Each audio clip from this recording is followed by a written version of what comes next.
I'm Dr. Heidi Gray. I'm a gynecologic oncologist here at the University of Washington Fred Hutch Cancer Center. I'm professor and director of our division of GYN oncology.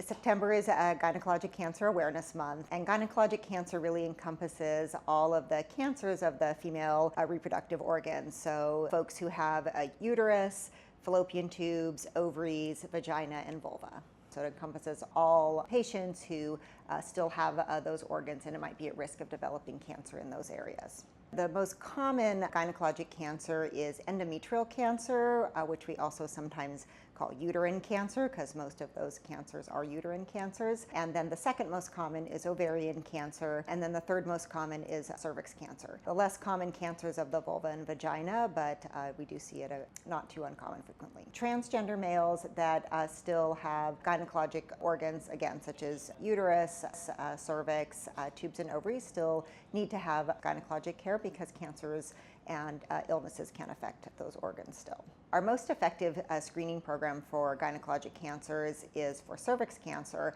using the Pap test or Pap smear. Patients who still have a cervix or uteruses should undergo regular Pap smear screening to help prevent that cancer. In addition, the other most effective way to prevent cervix cancer from happening is the HPV vaccine, which folks can get when they're young, between ages of 8 to up to 26. But it also has been approved for use in folks older than that, 26 to 45. Endometrial cancer or uterine cancer is our most common gynecologic cancer, as I said, affects about 60,000 patients in the U.S. per year. There isn't a screen per se for that type of cancer. However, it is very important for patients who are still menstruating or having abnormal vaginal bleeding, uterine bleeding, either before menopause or after menopause, that they be seen by their provider for workup and diagnosis. For ovarian cancer, again, there is not a generalizable screening program. Ovarian cancer can be diagnosed when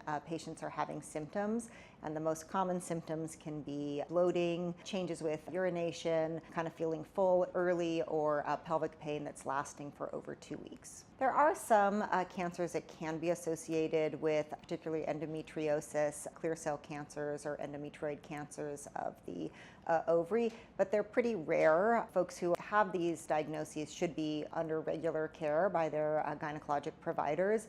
And if they are, again, experiencing strong symptoms, again, abnormal bleeding, pain, that they should be, seeking advice and help about additional workup and screening. A portion of patients with ovarian cancer who may have a genetic syndrome may also be at risk for developing breast cancer. And so those patients should be in higher screening programs for breast cancer, and usually that entails having breast cancer screening twice yearly.